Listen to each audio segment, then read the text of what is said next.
ಇದೇ ಮೊದಲ ಬಾರಿಗೆ 27 ದೇಶದ ಸೇನೆಯು ನಮ್ಮ ದೇಶಕ್ಕೆ ಬಂದಿರುವುದು. ನಮ್ಮ ಶೌರ್ಯ ನೋಡಿ ಪ್ರಪಂಚವೇ ಶಾಕ್ ಆಗಿದೆ. ಒಂದು ಕಡೆ ನಮ್ಮ ಭಾರತದ ಹೈಪರ್ಸಾನಿಕ್ ಕ್ಷಿಪಣಿಗಳು, ಇನ್ನೊಂದು ಕಡೆ ಯುರೋಪಿಯನ್ ಮಿಲಿಟರಿ ಪವರ್ಸ್. ಜನವರಿ 26ರಂದು ಈ ದೃಶ್ಯವನ್ನು ನೋಡಿ ವೈಟ್ಹೌಸ್ನಲ್ಲಿರುವ ಟ್ರಂಪ್ ಮಾಮನಿಗೂ ಮಾತು ಬರಲಿಲ್ಲ. ಅಲ್ಲಿ ಎಲ್ಲವೂ ಸೈಲೆಂಟ್ ಆಗಿ ಹೋಯ್ತು. ಅಷ್ಟಕ್ಕೂ ವಿಷಯ ಏನಂತಂದ್ರೆ 27 ಯೂನಿಯನ್ ದೇಶಗಳ ಬೆಂಬಲ ನೋಡಿದ ಮೇಲೆ ಚೀನಾ ಮತ್ತು ಪಾಕಿಸ್ತಾನಗಳ ಭೂಮಿ ಕುಸಿದಂತಾಗಿದೆ. ಭಾರತ ಮತ್ತು ಯುರೋಪ್ ಸೇನೆ ಇಷ್ಟೊಂದು ಹತ್ತಿರ ಹೋಗ್ತಿರೋದನ್ನು, ಮೆಗಾ ಡೀಲ್, FTA, ಮುಕ್ತ ವ್ಯಾಪಾರ ಒಪ್ಪಂದ, ಎರಡು ಸೇನೆಗಳ ಮಿಲನ ನೋಡ್ತಾ ಇದ್ರೆ ಅಮೆರಿಕ ಮಾತ್ರ ಸೂಪರ್ ಪವರ್ ಎಂಬ ಗಾಢಚೂರಾದಂತೆ ಕಾಣ್ತಿದೆ. ಅಷ್ಟಕ್ಕೂ ಜನವರಿ 26ರಂದು ಏನಾಯ್ತು ಅಂತಂದ್ರೆ ಈಗ ನೋಡೋಣ ಬನ್ನಿ. ಜನವರಿ 26ರಂದು ಪರೇಡ್ ನೋಡ್ತಾ ಇದ್ರೆ ನಮ್ಮ ಭಾರತ ದೇಶ ಪ್ರಪಂಚದಲ್ಲಿ ಹೊಸ ಸೂಪರ್ ಸಾನಿಕ್ ದೇಶ ಎನ್ನುವ ಬದಲಾಗುವ ನಿಜ ಅನಿಸ್ತದೆ. ಕಂಡ್ರೆ ವಿಡಿಯೋನ ಲೈಕ್ ಮಾಡಿ, ಜೈ ಹಿಂದ್ ಅಂತ ಕಮೆಂಟ್ ಮಾಡಿ. ಈ ಜನವರಿ 26 ಸಾಧಾರಣ ದಿನಾಂಕ ಅಲ್ಲ. ವಿಶ್ವದ ಇತಿಹಾಸದಲ್ಲಿ ನಮ್ಮ ಭಾರತ ಸುವರ್ಣಾಕ್ಷರದಲ್ಲಿ ಬರೆದಿಟ್ಟುಕೊಳ್ಳುವ ಪುಟ. ಈ ಸುದ್ದಿ ಇಷ್ಟು ದೊಡ್ಡದಂತಂದ್ರೆ ಇದನ್ನು ಕೇಳಿದ್ರೆ ಬುದ್ಧಿ ಬಂದವನಿಗೂ ರೋಮಾಂಚನ ಒಂದು ಪಕ್ಕ. ಮೊದಲ ಬಾರಿಗೆ 27 ದೇಶದ ದೆಹಲಿ ಬೀದಿಗೆ ಬಂದಿವೆ. ನೀವು ಕೇಳಿದ್ದು ನಿಜ. ಒಂದೇ ದೇಶದ ಆರ್ಮಿ ಅಲ್ಲ, 27 ಯೂನಿಯನ್ ಯುರೋಪ್ ದೇಶದ ಸೇನೆ ತ್ರಿವರ್ಣ ಧ್ವಜಕ್ಕೆ ಮತ್ತು ನಮ್ಮ ರಾಷ್ಟ್ರಪತಿಗೆ ಸೆಲ್ಯೂಟ್ ಮಾಡುತ್ತಾ ಇವೆ. ಈ ದೃಶ್ಯವನ್ನು ಒಮ್ಮೆ ಊಹಿಸಿಕೊಳ್ಳಿ. ಒಂದು ಕಡೆ ನಮ್ಮ ಭಾರತೀಯ ಯೋಧರು ಡ್ರಿಲ್ ಮಾಡ್ತಾರೆ, ಅದಕ್ಕೆ ಭುಜಕ್ಕೆ ಭುಜ ಕೊಟ್ಟು ಯುರೋಪಿಯನ್ ಸೇನೆ ನಡೆಸಿದರು. ಅವರ ಪೂರ್ವಜರು ನಮ್ಮ ನಕ್ಷೆಯನ್ನು ಬದಲಿಸಿದರು. ಆದರೆ ಇಂದು ಆ ನಕ್ಷೆಯನ್ನು ಬದಲಿಸ್ತಾ ಇದೆ. ಅಷ್ಟಕ್ಕೂ ನಾವಿಲ್ಲಿ ಯೋಚಿಸಬೇಕಾದ ಏನಂತಂದ್ರೆ ಇಡೀ ಯುರೋಪನ್ನು ತನ್ನ ಸೈನ್ಯದೊಂದಿಗೆ ಮನೆ ಬಾಗಿಲಿಗೆ ಕರೆತಂದಿದ್ದು ಯಾವುದು ಅಂತ. 27 ದೇಶಗಳು ತಮ್ಮ ಬೆಸ್ಟ್ ಮಿಲಿಟರಿ ಫೋರ್ಸ್ ಅನ್ನು ನಮ್ಮ ದೇಶಕ್ಕೆ ಕಳಿಸಲು ಏಕೆ ನಿರ್ಧಾರ ಮಾಡದು?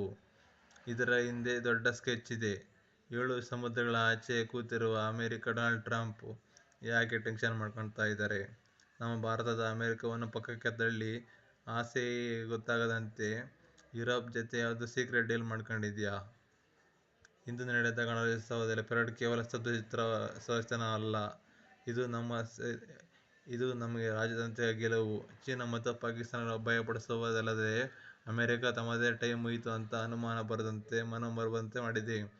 ಈ ವರ್ಷದ ಗಣರಾಜ್ಯೋತ್ಸವ ಬಿಗ್ಗೆಸ್ಟ್ ಅಟ್ರಾಕ್ಷನ್. ಇಡೀ ಪ್ರಪಂಚಕ್ಕೆ ಬಿಗ್ಗೆಸ್ಟ್ ಶಾಕಿಂಗ್ ಏನಂತಂದ್ರೆ 27 ದೇಶಗಳ ಮಿಲಿಟರಿ ಬೀದಿಗೆ ಬಂದಿರೋದು. 27 ದೇಶಗಳನ್ನ ಪ್ರತಿನಿಧಿಸುವ ಸೈನಿಕರು ಏನು ಸೂಚಿಸುತ್ತಂದ್ರೆ ಯುರೋಪಿಯನ್ ರಕ್ಷಣೆಗಾಗಿ ಭವಿಷ್ಯಕ್ಕಾಗಿ ಅಮೆರಿಕ ನೋಡದೆ ಭಾರತದ ಕಡೆ ನೋಡ್ತಾ ಇದೆ ಎಂಬುದನ್ನು ಕ್ಲಿಯರ್ ಆಗಿ ಗೊತ್ತಾಗ್ತಾ ಇದೆ. ಇದು ಅಮೆರಿಕಗೆ ಕೆಟ್ಟ ಕನಸಿಗಿಂತ ಏನೇನಲ್ಲ. ಅಮೆರಿಕ ಫಸ್ಟ್ ಎನ್ನುವುದು ಹಣೆ ಸ್ನೇಹಿತನ ಭಾರತ ಫಸ್ಟ್ ಎಂಬ ನೀತಿಯನ್ನು ಫಾಲೋ ಮಾಡ್ತಾರೆ ನೋಡ್ತಾ ಇದ್ದಾರೆ. ನಮ್ಮ ದೇಶದ ಯುರೋಪ್ ಸೇನೆಗಳು ಎಷ್ಟು ಕ್ಲೋಸ್ ಆದ್ರೆ ನ್ಯಾಟೋ ಪರಿಸ್ಥಿತಿ ಏನು ಅಂತ ವಾಷಿಂಗ್ಟನ್ನಲ್ಲಿ ಪ್ಲಾನ್ಸ್ನೆಲ್ಲ ತಲೆ ಕೆಡಿಸ್ಕೊಳ್ತಾ ಇದ್ದಾರೆ.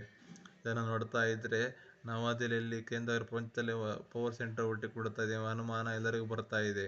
ನಮ್ಮ ದಾಯಾದಿ ಪಕ್ಕದ ದೇಶದ ಪಾಕಿಸ್ತಾನ ಹಿಂದೆ ಹುಲಿ ಇತ್ತ ಪುಲಿ ಅಂತ ಆಗಿದೆ. ಇದನ್ನು ನೋಡಿದ್ರೆ ನವದೆಹಲಿ ಪವರ್ ಸೆಂಟರ್ ಆಗಿ ಹುಟ್ಟಿಕೊಳ್ಳುವ ಸಾಧ್ಯತೆ ಇದೆ. ಇನ್ನು ಪಕ್ಕದಲ್ಲಿರುವ ದಾಯಾದಿ ದೇಶ ಪಾಕಿಸ್ತಾನ ಪರಿಸ್ಥಿತಿ ಹೇಗಿದೆ? ಇತ್ತ ಹುಲಿ ಇತ್ತ ಪುಲಿ ಅಂತ ಆಗಿದೆ. ದೆಹಲಿ ಬೀದಿಗಳಲ್ಲಿ ಈಗೂ ಬಿಸಿ ಸೇನೆಗಳ ಬೂಟುಗಳ ಶಬ್ದ. ಪಾಕಿಸ್ತಾನದ ಪಾಕಿಸ್ತಾನ ಹೆಡ್ ಕ್ವಾರ್ಟರ್ವರೆಗೂ ಕೇಳಿಸುತ್ತದೆ. 27 ದೇಶದ ಆರ್ಮಿ ಹೊಂದಿರುವ ಆತ್ಮಹತ್ಯೆ ಸಾಮಾನ್ಯ ಎಂದು ಪಾಕಿಸ್ತಾನಕ್ಕೆ ಅರ್ಥ ಆಗಿದೆ. ಇದು ಏನಂದು ಹೇಳುತ್ತಂದ್ರೆ ಭಾರತ ಇನ್ಮುಂದೆ ಒಂಟಿ ಅಲ್ಲ, ಪ್ರಪಂಚದ ಅತಿ ದೊಡ್ಡ ಶಕ್ತಿ ನಮ್ಮ ಕೈ ಜೋಡಿಸಿದೆ. ಹೆಮ್ಮೆಯ ವಿಷಯ ಎಂದು ಭಾವಿಸಬಹುದು.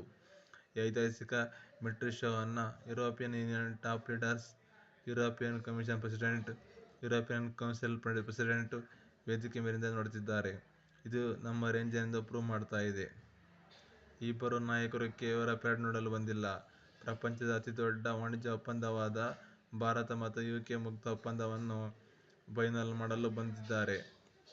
ಗಣರಾಜ್ಯೋತ್ಸವ ದಿನದಂದು ಸಹಿ ಹಾಕಲಿರುವ ಈ ಡೀಲ್ ಸುದ್ದಿ ಅಮೆರಿಕಕ್ಕೆ ನಿದ್ದೆ ಇಲ್ಲದಂತಾಗಿದೆ. ನಾವು ಅವರ ಒತ್ತಡದಲ್ಲಿ ಇರಬೇಕು, ಅವರ ಆಯುಧಗಳನ್ನು ಕೊಂಡುಕೊಳ್ಳಬೇಕು, ಅವರ ರೂಲ್ಸ್ ಪ್ರಕಾರನೇ ಬಿಸ್ನೆಸ್ ಮಾಡಲೇಬೇಕು ಅಮೆರಿಕ ಬಯಸಿತ್ತು. ಆದರೆ ನಮ್ಮ ಜನರು ಜಾಣತನ ಯುರೋಪಿಯನ್ ಕೈ ಜೋಡಿಸಿ ಅಮೆರಿಕವನ್ನು ಸೈಡ್ ಮಾಡಿದ್ದಾರೆ. ಯಾವಾಗ 27 ದೇಶದ ಮ್ಯಾನುಫ್ಯಾಕ್ಚರಿಂಗ್ ಓಪನ್ ಆಗುತ್ತಾ ಅಮೆರಿಕಕ್ಕೆ ಯಾವಾಗ ಜಾಗ ಇರಲ್ಲ. ಆರ್ಥಿಕವಾಗಿ, ಮಿಲಿಟರಿ ಪರವಾಗಿ ಅಮೆರಿಕ ಸೌಮ್ಯ, ಭಾರತ ಮುರಿದು ಆಡಳಿತ ಅರ್ಥವಾಗಿದೆ. 2026ರಲ್ಲಿ ಅಭ್ಯರ್ಥಿ ಅಲ್ಲ, ರೋಸ್ ರೇಂಜ್ನಲ್ಲಿ ಡಿಸೈನ್ ಮಾಡುವ ಆಗಿದೆ. ಉರ್ಸುಲಾ ವಾಂಡೆರ್ ಅವರು ನಮ್ಮ ಸಂಪ್ರದಾಯಕ್ಕೆ ನಮಸ್ತೆ ಮಾಡುವುದು, ನಮ್ಮ ಸಂಸ್ಕೃತಿಯಲ್ಲಿ ಬೆರೆತು ಹೋಗುವುದು, ನಮ್ಮ ದೇಶದ ಇಮೇಜನ್ನು ಡ್ಯಾಮೇಜ್ ಟ್ರೈ ಮಾಡುವ ವೆಸ್ಟರ್ನ್ ಮೀಡಿಯಾ ಕೊಟ್ಟ ಗಟ್ಟಿಯಾಗಿ ಉತ್ತರವಾಗಿದೆ. ಇಂದು ಅದೇ ಪಾಶ್ಚಿಮಾತ್ಯ ದೇಶಗಳ ಶಕ್ತಿ ತಲೆಬಾಗುತ್ತಿವೆ. ಪೆರೇಡ್ನಲ್ಲಿ ವಿದೇಶಿ ಅತಿಥಿಗಳು ನಮ್ಮ ಆರ್ಮಿ ತೋರಿಸಿದ ಪರ್ಫಾರ್ಮೆನ್ಸ್ ಎಲ್ಲರನ್ನೂ ಆಶ್ಚರ್ಯಗೊಳಿಸಿದೆ. ಮುಖ್ಯವಾಗಿ ಈ ವರ್ಷದ ಮೊದಲ ಬಾರಿಗೆ ಆಪರೇಷನ್ ಸಿಂಧೂರದೊಂದಿಗೆ ಯುದ್ಧ ವಿನ್ಯಾಸ ಪ್ರದರ್ಶನ ಹೈಲೈಟ್ ಆಗಿ ನಿಂತಿವೆ. ನಮ್ಮ ದೇಶದ ತಯಾರು ಮಾಡಿದ ಲೇಟೆಸ್ಟ್ ಡ್ರೋನ್ಸ್, ಹೈಪರ್ಸಾನಿಕ್ ಟೆಕ್ನಾಲಜಿಯನ್ನು ನೋಡಿ ಯುರೋಪಿಯನ್ ಲೀಡರ್ಸ್ ಕೂಡ ಬೆರಗಾಗಿದ್ದಾರೆ. ಒಂದು ಕಾಲದಲ್ಲಿ ಟೆಕ್ನಾಲಜಿಗಾಗಿ ಅವರ ಹತ್ರ ಹೋಗ್ತಾ ಇದ್ವಿ, ಅವರೇ ಇವತ್ತು ನಮ್ಮ ಹತ್ರ ಬರ್ತಾ ಇದ್ದಾರೆ.